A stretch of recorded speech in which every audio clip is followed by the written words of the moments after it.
ಎಲ್ಲ ನನ್ನ ಆನೇಕಲ್ ಪತ್ರಕರ್ತ ವೃಂದ ಮತ್ತು ದೃಶ್ಯ ಮಾಧ್ಯಮ ಎಲ್ರಿಗೂ ಥ್ಯಾಂಕ್ಸ್ ಹೇಳ್ತೀನಿ. ನನ್ನ ಊರು ಆನೇಕಲ್ಲು. ಸೊ ಇಲ್ಲಿ ನನ್ನ ಊರಿಗೆ ಬಂದಾಗ ನಂಗೆ ಅದು ಖುಷಿ ಇರುತ್ತೆ, ಎಮೋಷ್ನಲ್ ಆಗಿಬಿಟ್ಟಿರ್ತೀವಿ. ಎಲ್ಲ ನಮ್ಮೂರವರೇ ಇದ್ದಾರೆ, ಎಲ್ಲ ರಿಪೋರ್ಟರ್ಸ್ ಥರ ನಮ್ಮೂರವರೇ. ಬಹುಶಃ ನನ್ನ ಸ್ಕೂಲಲ್ಲೇ ಓದಿರ್ತೀರ ಅಥವಾ ಜೂನಿಯರೋ ಸೀನಿಯರ್ಸೋ ಇರ್ತೀರ ಅಂತ ಕಾಣುತ್ತೆ.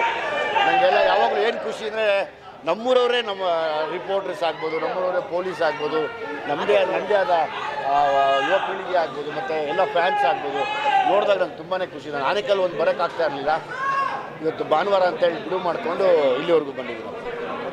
ಸರ್, ಈಗ ಭೀಮಾ ಚಿತ್ರ ಅತ್ಯಂತ ಯಶಸ್ವಿಯಾಗಿ ಮುಂದುವರಿತಾ ಇದೆಯಲ್ಲ, ನಿಮ್ಗೆ ಕ್ರೆಡಿಟ್ನ ನೆಕ್ಸ್ಟ್ ಯಾವುದೇ ಇದೇ ರೀತಿ ಕಾನ್ಸೆಪ್ಟ್ ಇಟ್ಕೊಂಡು ಮುಂದೆ ಫಿಲ್ಮ್ ಮಾಡಬೇಕು 100% ಇದೆ. ನನಗೆ ಈ ಥರದ್ದೇ ಕಥೆಗಳು ಮಾಡೋದಕ್ಕೂ ಅಂತ ಆಸೆ ಇದೆ. ಇದುವರೆಗೂ ಈ ಥರ ಯಾರೂ ಟ್ರೈ ಮಾಡಿರಲಿಲ್ಲ ಅಂಥದ್ದು ನೀವು ಕನ್ನಡ ಇಂಡಸ್ಟ್ರಿಯಲ್ಲಿ. ಹೌದು, ನನಗೆ ಒಂದು ಬೇಜಾರು ಏನಂದರೆ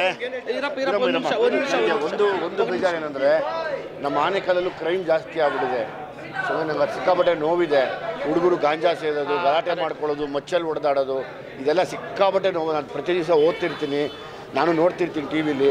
ಆನೇಕಲ್ ಯುವಕರು ಯಾರೇ ಇರಲಿ ದಯಮಾಡಿ ಗಾಂಜಾ ಸೇದೋದಾಗಲಿ, ಈ ಲಾಂಗ್ಗಳು ತೊಗೊಂಡು ಹೊಡೆದಾಡೋದಾಗಲಿ ಮಾಡಬೇಡಿ. ಯಾಕೆಂದರೆ ಆನೇಕಲ್ ಅದು ಯಾವುದಕ್ಕೂ ಫೇಮಸ್ ಆಗಿರಲಿಲ್ಲ, ಆಗೋದು ಬೇಡ. ತುಂಬ ದೊಡ್ಡವರು ಇಲ್ಲಿ ಇದ್ದು ಸಾಧನೆ ಮಾಡಿ ತೋರಿಸಿದಂಥ ಸ್ಥಳ ಆನೇಕಲ್ಲು. ತುಂಬ ಕಷ್ಟದಲ್ಲಿದ್ದಾಗ ನಾವು ನೋಡಿದ್ದೀವಿ.